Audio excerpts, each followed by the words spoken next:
needless to say, if it hasn't already come up from my previous from my previous videos, that all of this discussion carries a trigger warning.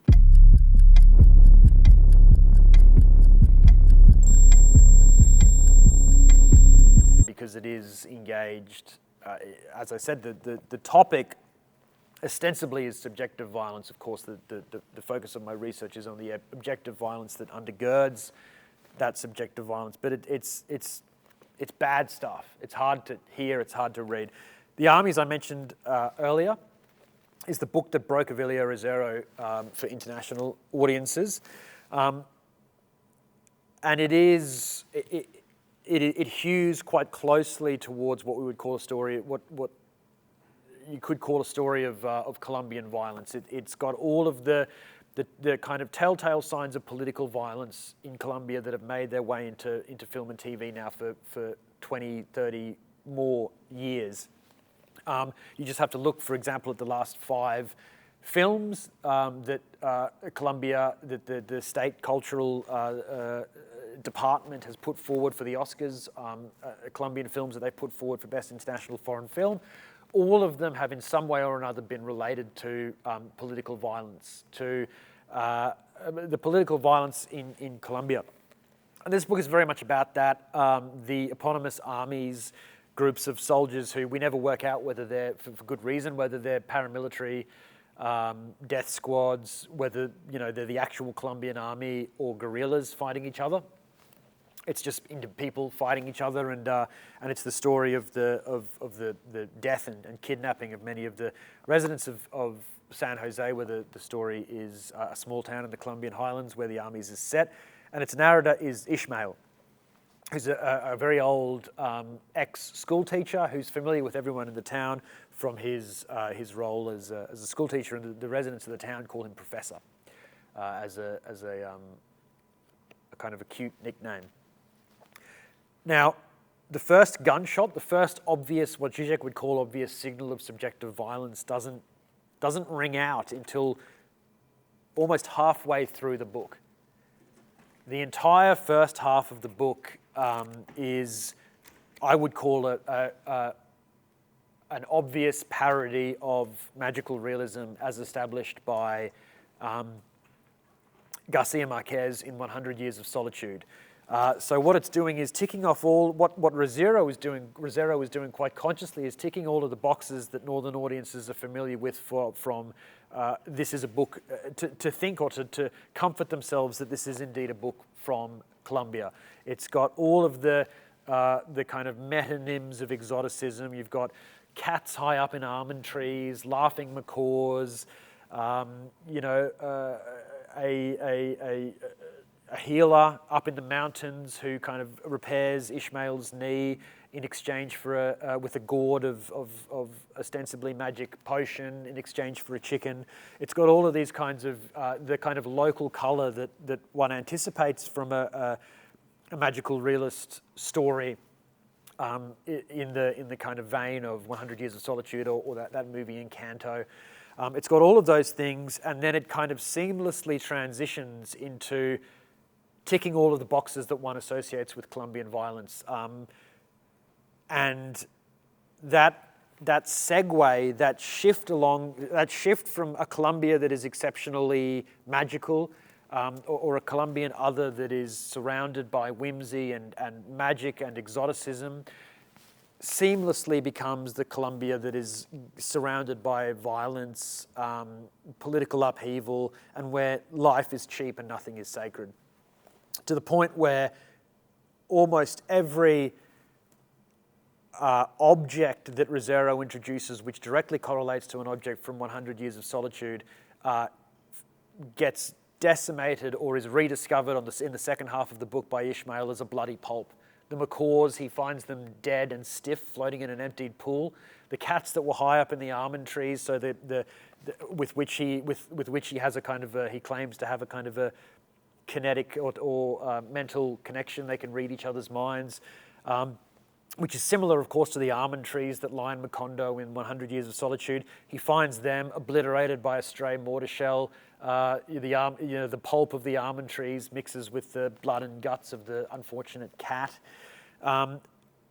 And we see, basically what we see in the Armies is a parody, the parody of exotic Colombia that Northern audiences are conditioned to expect through the massive popularity of 100 Years of Solitude and magical realism as a genre, giving way to the extreme violence and grotesque subjective violence, the generic Colombian violence that more recently audiences have come to expect, crave and desire from stories about Colombia.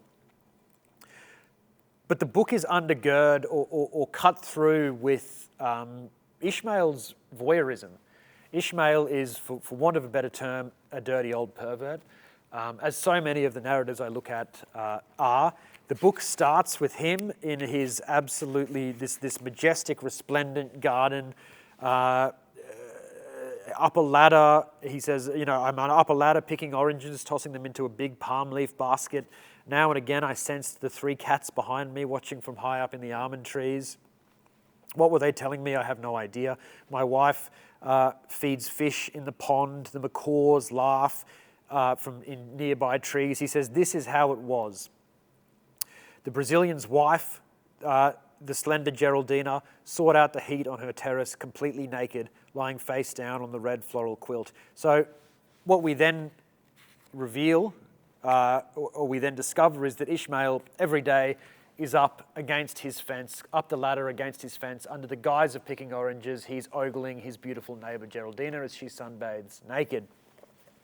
And he spends a great deal, so at the same time as our kind of exotic Colombian fantasy is being unfurled in the first third of the Armies, Ishmael's kind of erotic fantasy, his paradise of feminine jouissance is being constructed. He talks non-stop about all that. The only thing keeping him alive is the possibility of being able to perv on Geraldina from afar.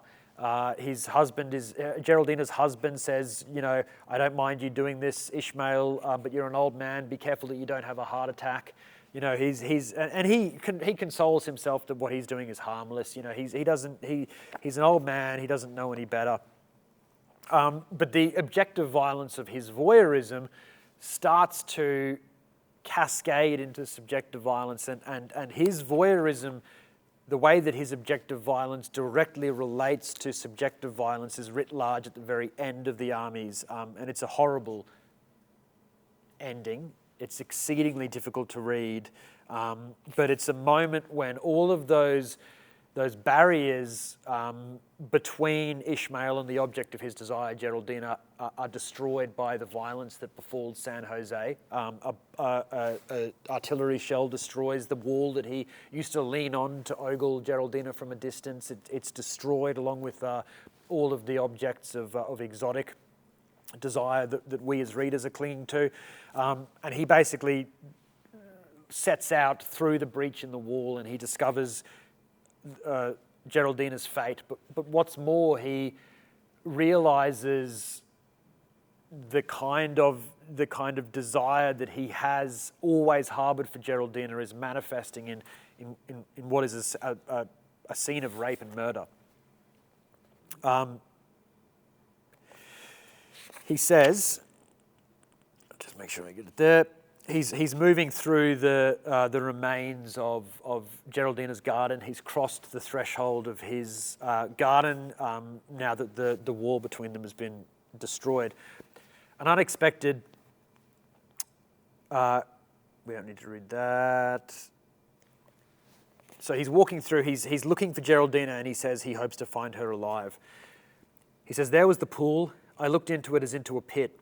Amid the dead leaves that the wind blew in there, amid the bird droppings, the scattered rubbish, near petrified corpses of the macaws, incredibly pale, face down, lay Escobar's corpse. Escobar was Geraldina's son. And he was paler still because naked. His arms under his head, the blood like a thread seemed to still flow from his ear. A hen pecked about, the last hen, and she inexorably approached his face. My thoughts turned to Geraldina, and I headed for the wide-open glass door. A noise inside the house stopped me. I waited a few seconds and went on, up against the wall.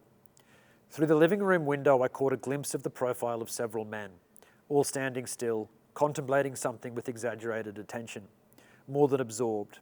gathered like parishioners in church at the hour of elevation. Behind them, behind their stone stillness, their shadows darkened the wall. What were they watching? Forgetting myself entirely, searching only for Geraldina, I found myself advancing towards them. Nobody took any notice of my presence. I stopped then, like another stone sphinx, dark, emerging from the doorway.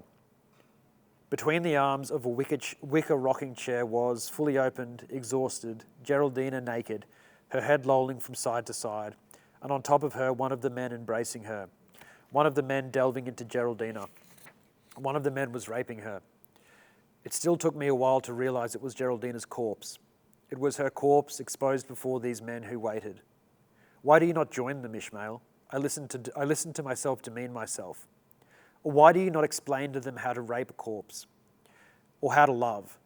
Is that not what you have dreamt of? And I see myself lying in wait for Geraldina's naked corpse.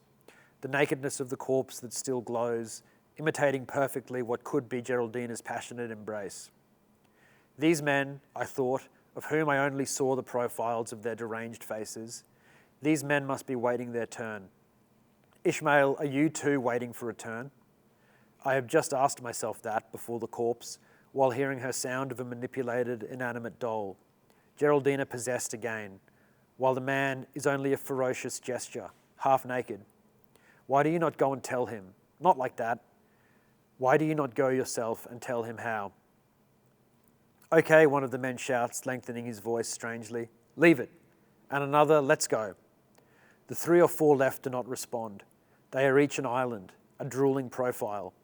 I wonder if it is not my own drooling profile, worse than looking in the mirror. Goodbye, Geraldina, I say out loud and leave. I hear shouting at my back. I have left by the front door. I walk towards my house, calmly walk along the street, not fleeing, not turning around to look, as if none of this were happening, while it happens. And I reach the doorknob of my house. My hands do not shake. The men shout at me not to go in. Freeze, they shout, surrounding me. I feel for a second that they even fear me, and they fear me now, just when I am more alone than ever. Your name, they shout, or you're finished. Let it be finished. I only wanted, what did I want? To go inside and sleep. Your name, they repeat. What am I going to tell them? My name? Another name? I shall tell them I am Jesus Christ. I shall tell them I am Simone Bolivar. I shall tell them I am called nobody. I shall tell them I have no name, and I shall laugh again, and they will think that I am mocking them, and they will shoot. This is how it will be. So that's the ending of that book, and it's a horrible, harrowing ending, but it's a harrowing ending not only for us reading it, but for Ishmael, who realizes the consummation of his voyeurism, of his objective desire, manifested in the subjective violence of the soldiers. And at this point, they are inextricable. He wonders, he says it's worse than a mirror. He wonders whether their drooling profiles are not his own drooling profile. He has had reflected back to him the real of his desire for violence, of his desire for this other. His infatuation with the feminine jouissance of Geraldina is manifested seamlessly in this horrifying act of violence that from which he can no longer extricate himself. And I use that short circuit in my book, in my work, to suggest that that's precisely what Rosero is trying to do for his northern readers. As we see this violence, this mounting violence, as all of the things that we desire about Colombia come to fruition, and we reach the end of the book, can we not turn around like Ishmael and witness our own drooling profiles, the way that we are constantly seeking out more and more intense, exaggerated elaborations of drug violence, political violence, reiterating the Pablo Escobar story ad nauseum so that it becomes the cliche with which Colombians are identified around the world. Are we not also culpable, and can we not also, or should we not also be provoked to turn around and to see ourselves as part of the scourge of violence that runs through these books? So as an addendum to all of what I've been discussing, I thought as I was reading this work aloud, I was almost surprised by how shocked I was at the level violence. It's a, you know, I have some people in the room with me, some wonderful people in the room with me, and reading it felt, I felt like I was doing something wrong, and I thought, how interesting is that? And I asked my colleagues here, is this stuff appropriate? And the answer is, not only is it appropriate, it's immensely popular. So the Armies, and I believe the Armies is a great book, particularly because of the way it actually short circuits representations of violence, but it is an incredibly violent book. It's also an award-winning book and an immensely popular book. And I thought to myself, all of the violent books I've looked at, and the Tonio the Infallible, the other books, are all immensely popular. So that moment of realization awaited me reading this aloud to an albeit small audience, but an audience nonetheless.